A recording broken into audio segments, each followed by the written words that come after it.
engine straightened out, it should go a little better, hopefully. So we're still working the bugs out of it, basically.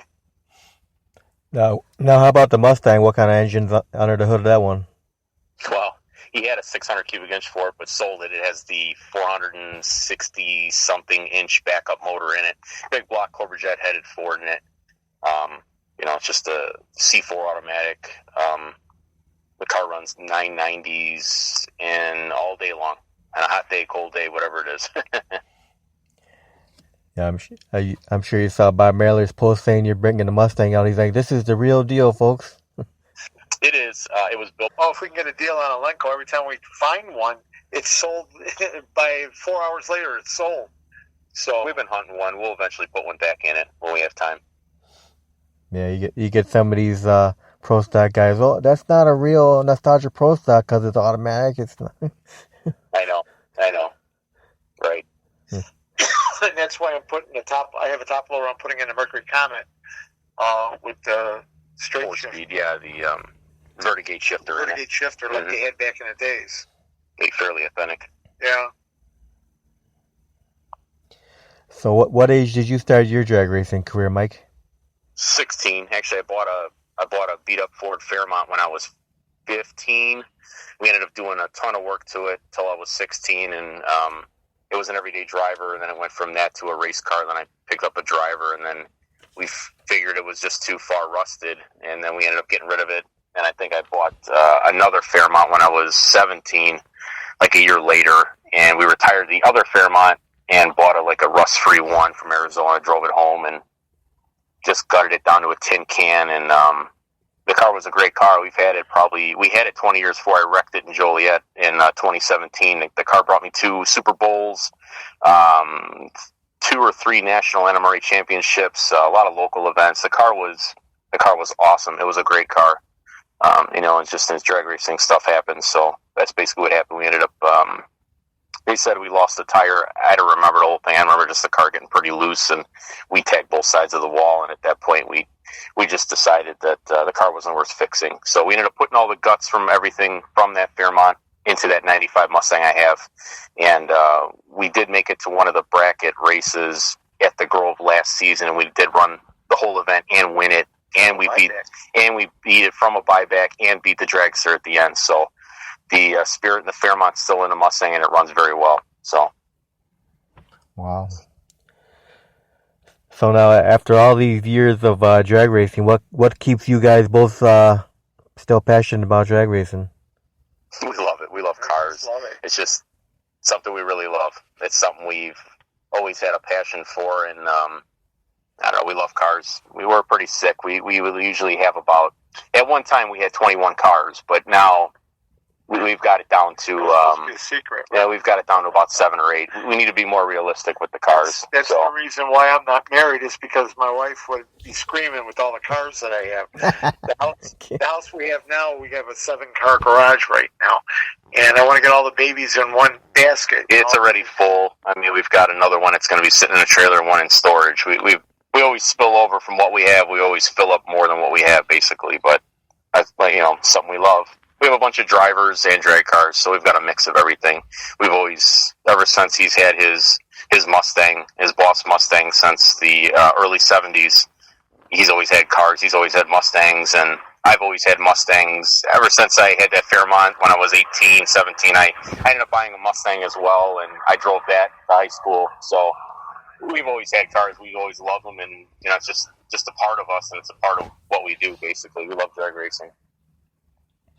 Now, Mike, besides your dad being a big influence on you, you have any other drag racers that were, big influences for you? I mean, Dino Don and Bob Glidden, of course. Those guys are some true legends. It's crazy to watch some of the stuff they've done. Man and machine together, those guys were they were machines themselves, the way that they could drive those cars, the way they could feel and hear. And it's nothing like nowadays. I mean, Pro Stock's a little bit different. There's more electronics in the stuff than there is. Not to say they're less of a driver now. These cars are faster than ever, but back then I think there was some cool stuff back in the day. I love the body styles, the older stuff, and the factory back stuff was probably the neatest stuff in my favor, of course. Now, Chester, how about you when you started out drag racing? Who were big influences for you? Bob Glidden and probably Roy Hill, Pro Stack guys. I was really into Pro Stacks. Funny cars didn't really interest me. I liked the factory door cars. Those were my favorites. Dragsters, Don Garlos. Other than that, I don't know any other dragsters. I'm dating a lady right now whose father used to be a dragster. He built his own dragster and competed at US 30. Her father built his own car and sold it, and he didn't want to do drag racing anymore for some reason. So, but I mean, it's a great sport. It keeps the family together. There's, you get a lot of lip talk, people arguing, but there's never a fight or anything like that. So, I mean, it's a great environment. It's a family-oriented environment. So is that what you guys enjoy most about the drag racing, the big camaraderie? Absolutely, yeah. We've done it with the Anna Marie since 2004, Five. Yeah, ever we got since. Friends in New York that call us every once in a while. Friends from Florida, friends from Georgia. Yeah. We've stayed friends ever since. We ran that circuit for about 12, 13 years. Yeah. It's been a family, Yeah. So what do you guys hate most about drag racing? The heat. The money. The hot day. The money. It gets expensive. He hates the heat. I sometimes it gets expensive, but that's just part of the deal. As you want to go faster, it costs more money. It's just the way it is. Plus, we got black cars, and in the heat at 90 degrees, the car is like 130 degrees. We can cook our lunch on it. It's hot. So. And then you sit in that fire suit, and then if you get oil down ahead of you, you get still stuck in that fire suit. Oh Yeah. Yeah, I've heard a lot of guys talk about the fire suit and sitting in the staging lanes waiting and waiting. Yeah. Oh yeah, it probably gets to be well over 100 degrees in the car at some point. It's hot. Well, they got the new suits that pump water through them now to keep it cool. So we're thinking about getting one of those next. That'd be neat. Yeah. So now, if you get into the fence to come see you, it's awesome. There's nothing like it. We've been to quite a few. That's the next step. Yeah, that coat's rocking and rolling, man. Yeah, that car rolls for sure. Oh yeah, he's got one hell of a motor in there this year. So good for them. They're doing great. That's a good thing. They're bringing us the nostalgia stuff up too as well, which is awesome. Yep. Nice. Massive speed inductions helped us out here and there. There isn't many for us right now, but we're always looking. You never know. So how did you guys meet up with the Outlaw Nostalgia Pro Stock group? It started with my father knew the other Nostalgia Pro Stock group with the other cars, and we ran with those guys for a little while. And then, I knew Rich Wilhelm very well.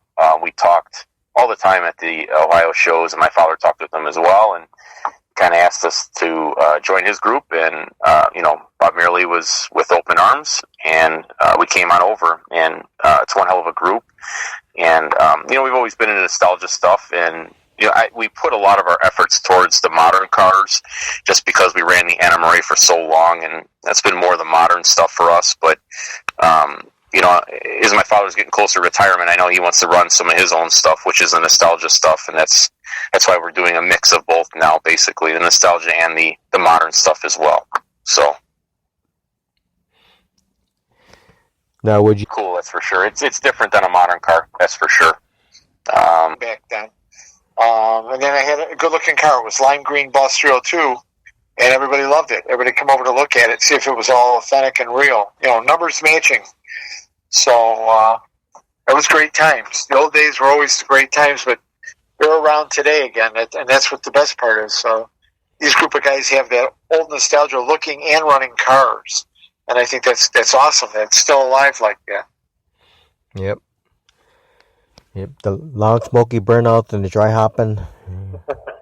We love it. We absolutely love it. We'll break the car in dry hops. We don't care. We love it. Yeah. Hey, that's what the crowd wants to see. That's right. Absolutely. The Comet does some of the best dry hops, honestly. They say that car it's got an awesome dry hop, and it leaves with the wheels up, and that car's, it's got the look. That's for sure. The Comet's got the look. So. All right, so Mike, when you're out there on the track, do you have any pre-race rituals or superstitions at all? I mean, I've got some things that Lucky Charms that I rub. I've got a money, like a casino chip, and then I've got one of my Saints crosses that I rub, and then St. Michael, and then outside of that, I won't touch the tire pressure after Chester does. That's something that he handles at the end there, right towards the burnout box. When we're done, we won't look at it again. And outside of that, there's not a whole lot we change with the car. Basically, I'm not totally superstitious, but not to say that we don't have one or two things. So yeah, it's always worked well for us. We don't want to change a whole lot of it. So, how about you, Chester? Same. We do everything. We check to make sure the gas level's the same in the tank. Every time we go. In 3 months, so it was nothing for us. We bought a car. When he totaled the car, we got a quote on how much to repair it. We said, all right, time to get a new body. We tried to have it finished before, like a month and a half later. We put all the components in there so that we could make another NMRA event, Bowling Green, Kentucky. And we just missed out on it because we ordered some parts that didn't come in. So, I mean, that's how hardcore we are. We wanted to get the race right back in. And I wanted him back in the saddle after an accident, too. So. That's awesome. Yeah, for you, Mike, knock on wood, you won't have no more accidents. Yeah, thank you. I hope so as well. I mean, the Maverick, it's a gorgeous car. I hate to repair it. My body guy's so slow these days. So how old are you, Mike? 37. You're young. I'm 52. Okay. My father's 65. Man, that's a secret. It's a secret, of course. Yeah, you got it. Yeah, I still got a ton of racing in me. We all love it. He's still got some racing in him too, of course. So. Yeah, your dad's got to be like the Greek Chris Karamessinis. No one knows his real age. Yeah, right. That's right. That's right. I know he's in his 80s though. Yeah, he's getting up there. That's for sure. Yeah. We got to get races in NMRA. He's 80. He races a Maverick. He's 77 or so. He races a Maverick with us. He's older, but he loves it too. He does all his own engine building and everything, of course. When it's in your blood, it never dies. It's something that stays with you forever. Yeah, Arnie Beswick finally gave up the driver's seat to someone else. Yeah, that's what they say. It's wow. It's crazy. And I got to tell you a little secret. When Mike was probably 8 or 9, we used to go slot car racing, drag racing slot cars. Really? And a lot of the guys that were his age now have very fast cars like we do now. And it's like when we see each other at the track, we talk about the old times with the slot car drag racing, So that was a lot of fun, too. Wow, that's pretty neat. That's where it all began, basically. Yeah. Yep. Wow. So how much preparation goes into getting these pro stocks ready?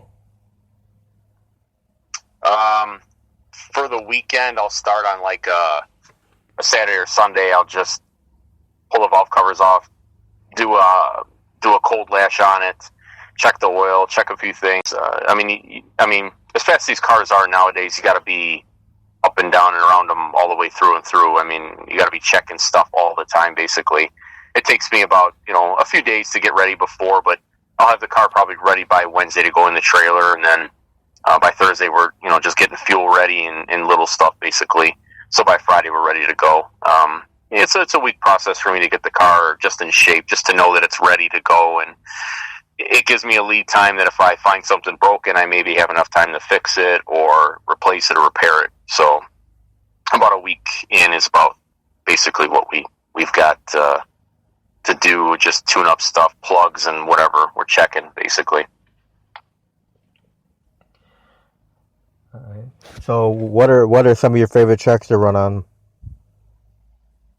For me, Bowling Green, Kentucky's one of my favorite tracks. I love Union Grove. Route 66 for me. Yeah. 66, and Byron's okay, but I'm not a fan of Byron. For me, that's just me. I know you like St. Louis quite a bit. St. Louis, I like Cordova. I mean, Mike has been as far as New Jersey, racing in New Jersey, Pennsylvania, Ohio. We've been all over with Michigan. Yeah. Florida, we were down in Orlando Speedway racing. Yep. Georgia, we raced in Georgia. Bradenton as well. Yep. Yeah. Yeah, we've been to a lot of tracks. I mean, for me, the top two is probably the Grove, and I mean, I like Joliet as well, but the Grove's probably number one for me. That's for sure. All right, now, Mike, do you think you can get any better as a drag race driver? And if so, how would you achieve that? Sure. I mean, I think we can all get a little better. I've had my fair share of wins. Not that I can't do that again. I just got to get the right mindset to do that, basically. Every time you get out, you get better and better, of course. It's just like honing your skills on anything, basically. The more you do it, the better you become at it. And for me, I mean, back in the past when I was a little younger, I could cut killer monster lights, triple O's and 003s. Now I'm a little slower. A teen is good for me these days, but if I can get down in the double O's again, that's about what I'd want to do, basically. Now, have you done 8th mile racing? We haven't, but we did with the Grove a year or two when they were slowing the cars down because of the weather. We did that. We ran the Nationals with those guys in the 8th mile to Summit, or I don't remember the race, but they ran 8th mile that whole year. Outside of that, we've always done quarter mile, basically. So quarter mile is your preference, right? Yeah, absolutely it is. Yes. 8th mile comes pretty fast. Now, where do you guys get all your fire safety equipment from? Shroud for me, and then I know you used to get Simpson. RJS is another one, too, for our shoots. They've always done us pretty well. They're pretty helpful for the most part. Now, if anybody, listens to the interview and they're thinking about doing drag racing, what kind of advice would you guys give them? Save your money. Start off slow. That's my theory. Start off slow so you don't get the crap scared out of you.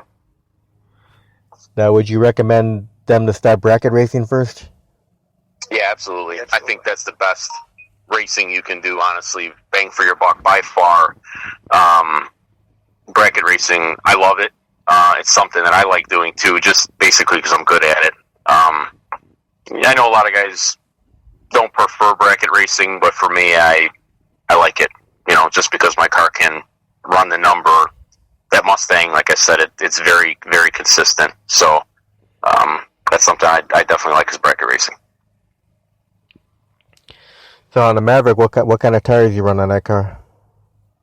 It had a 3214 when the car was built, and then I fixed the tubs a little bit, did a little work to it. It's got a 3315 on it now. And what kind of tires are on the Mustang? 3214. 3214, yeah. Mickey Thompson, the original stuff. Newer one, but it's what the car was built with. All right, now Mike, what milestones have you reached so far in your drag racing career? I've got a couple of Super Bowl rings, and then with the Anna Marie, I've done pretty well with that. I've got a lot of trophies, and I've got some. I don't have a Wally yet, but that was the plan of this year. We were going to run with the NHRA, but also we wanted to run the IHRA event at the Grove, and we just haven't had the time. We want to win an Ironman. We've got tons of numerous NMRA plaques, and like I said, we've done the Super Bowl quite a few times. We've done 2 wins with the Super Bowl. Outside of that, I think we've done pretty well with racing. What are your milestones, Chester? Get back in the saddle. If I retire, to hit a lot of the NHRA events.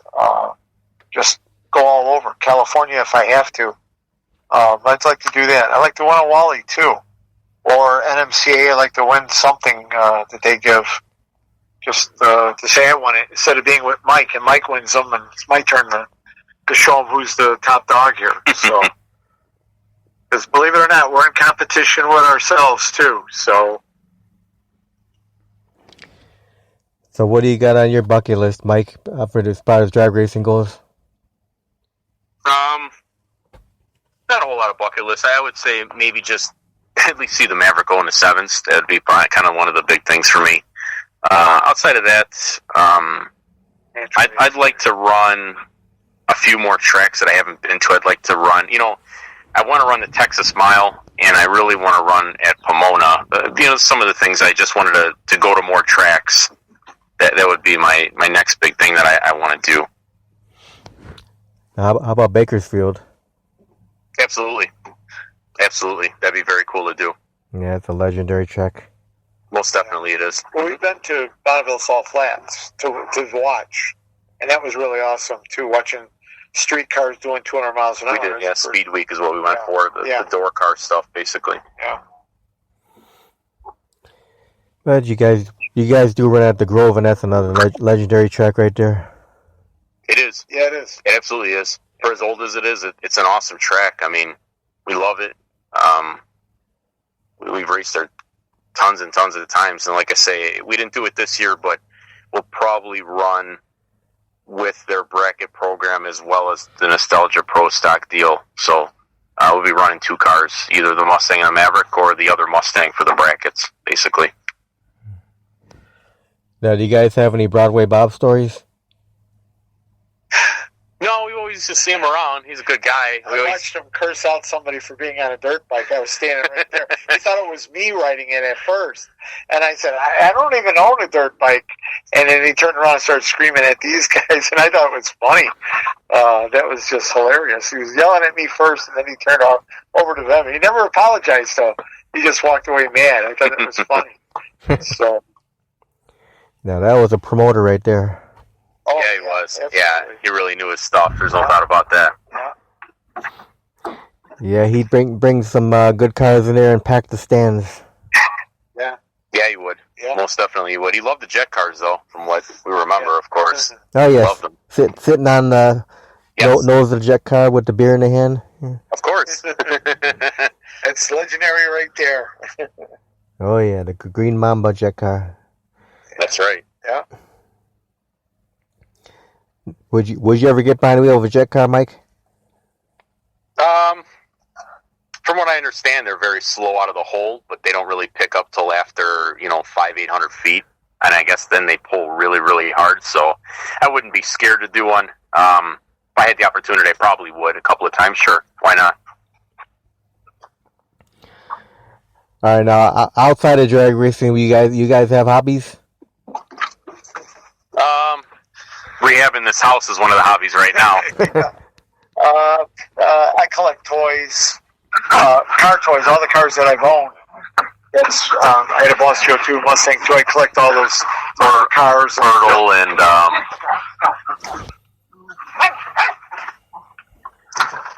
I heard a little dog barking over there.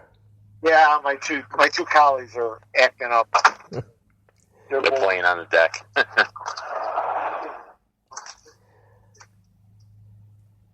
Now, Mike, if you're able to time travel and go back in the time, would you do anything differently with the drag racing career? No, not at all. I think I've had so much fun with the people I've met and the cars that we've built. I wouldn't change a thing, really. I love it all. And we're still meeting new people and building new cars, and, I wouldn't change anything. How about you, Chester? Would you change anything? I probably would have bought a bunch of cars back in the old day and just kept them. so I could use them now. But, no, life's been really good. Drag racing is a lot of fun for us, and what's amazing, I've done it for so long, I still enjoy it. And it's, you don't become rich on it, but when you got cars that people really appreciate, like the Maverick, people just run over to look at it. I think that's really cool. The people's enthusiasm with the cars is still good. So, and then when you're hanging around a bunch of guys with all these rare pro stocks and they're all friendly as hell, it's a lot of fun. And, it's hard to put it into words there, how much fun you have. So. All right, Mike, can you think of a most embarrassing moment on the track? probably when I wrecked the car. And then I found out after I had wrecked it that everybody we know has wrecked the car, so I wasn't that embarrassed. But at that time, I felt bad. It's like, wow. But outside of that, no, nothing. A couple of red lights, but that didn't faze me much. How about you, Chester? Any embarrassing moments? Oh, yeah, when Mike wrecked the car. And I was embarrassed. All my friends come run over, and then, they start teasing me. Doesn't he know how to drive straight? You're not supposed to make a turn at the top end? Yeah, I know that. So that's about the most embarrassing.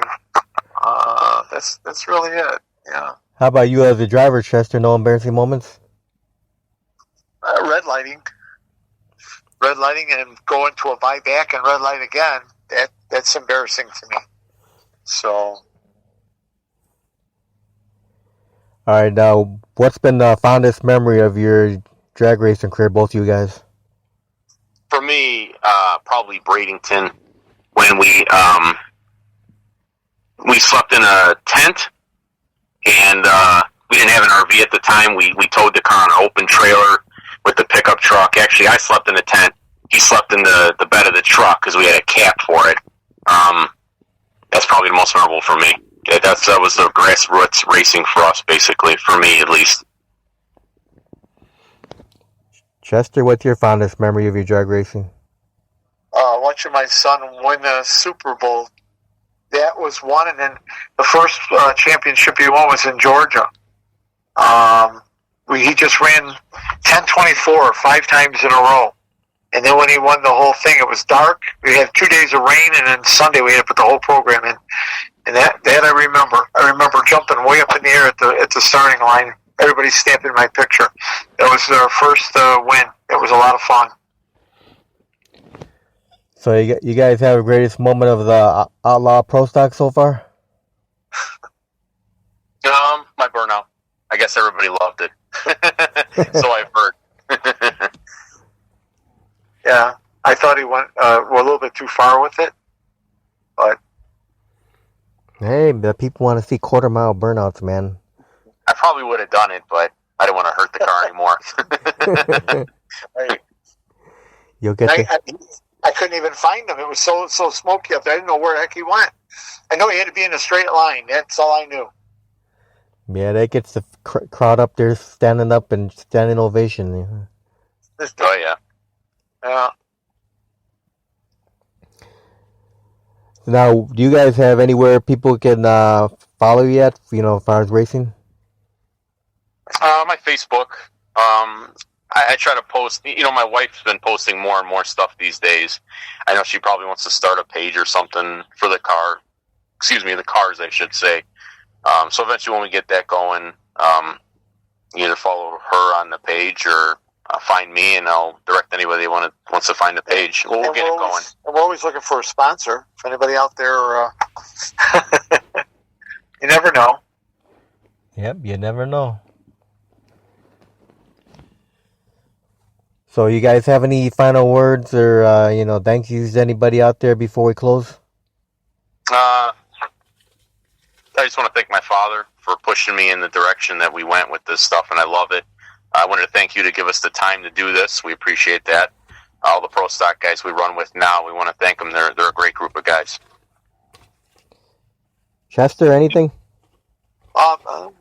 Same thing he said. There's nothing different.